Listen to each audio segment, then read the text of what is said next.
राष्ट्रपति Donald Trump ने Iran के तेल कुएं, खर्ग आइलैंड और इलेक्ट्रिक प्लांट को तबाह करने की धमकी दी है। दरअसल सोशल मीडिया पर पोस्ट में डोनाल्ड ट्रंप ने दावा किया कि अमेरिका एक नए और ज्यादा रीजनेबल शासन के साथ बातचीत कर रहा है और अच्छी प्रोग्रेस भी हुई है।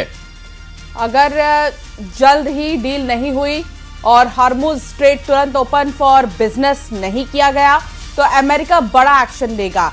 ट्रंप ने धमकी भरे लहजे में कहा कि ऐसी स्थिति में वो ईरान के इलेक्ट्रिक प्लांट, तेल कुएं और खर्ग आइलैंड को पूरी तरह से तबाह कर देंगे। और इस तरह के धमकियों पर ईरान की तरफ से भी लगातार हो रहा पलटवार, चाहे वो बातचीत के माध्यम से हो या फिर मिसाइल और ड्रोन्स के माध्यम से। और इससे पहले जो मामले सामने आए, चाहे वो यूनिवर्सिटीज़ को या फिर अन्य पब्लिक इंफ्रास्ट्रक्चर को नुकसान पहुंचाने के मामले हों, इसका जवाब खाड़ी देशों की ऐसी पब्लिक प्लेस को निशाना बना करके ईरान की तरफ से जवाब दिया गया। और इस बीच ईरान से बातचीत पर अमेरिका का एक बड़ा बयान आया। अमेरिका ने कहा कि ईरान से बातचीत जारी है। ईरान में सभी लक्ष्यों को हासिल करेंगे। खतरा पैदा करने की ईरान की क्षमता खत्म हो चुकी है। ईरान के 70% ड्रोन मिसाइल खत्म हो चुके हैं। युद्ध योजना के अनुसार आगे बढ़ रहा है। तो ईरान से बातचीत पर अमेरिका का बयान आया है और अमेरिका ने कहा है कि ईरान से बातचीत का सिलसिला लगातार जारी है। दूसरी तरफ अमेरिका की तरफ से यह भी कहा गया कि ईरान में सभी लक्ष्यों को हासिल करेंगे। खतरा पैदा करने की ईरान की क्षमता खत्म हो चुकी है।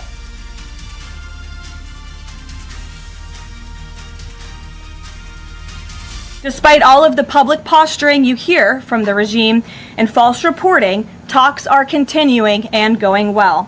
What is said publicly is of course much different than what's being communicated to us privately.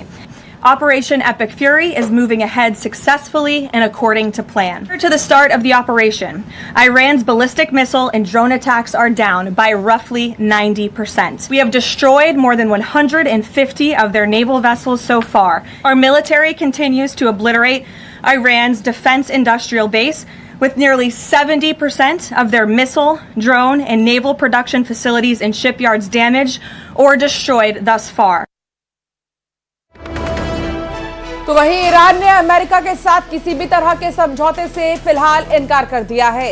Iran के विदेश मंत्रालय के प्रवक्ता इस्माइल बघाई ने अमेरिका के साथ समझौते के दावे को खारिज करते हुए ये कहा कि अमेरिका की मांगे हकीकत से परे और तर्कहीन हैं, जिसके चलते फिलहाल कोई बातचीत वाली बात ही नहीं है। कहना है स्पष्ट तौर पर ईरान का। और ऐसे में इससे पहले जब युद्ध शुरू होने के पहले की मीटिंग्स को अगर याद करें तो वो 3 मीटिंग्स और उसके बाद युद्ध और उसके बाद दिए गए बयानों में वे सभी शर्तें या मांगें अमेरिका की शामिल रही हैं, जिस पर ईरान शुरू से लेकर अब तक कभी राजी नहीं हुआ।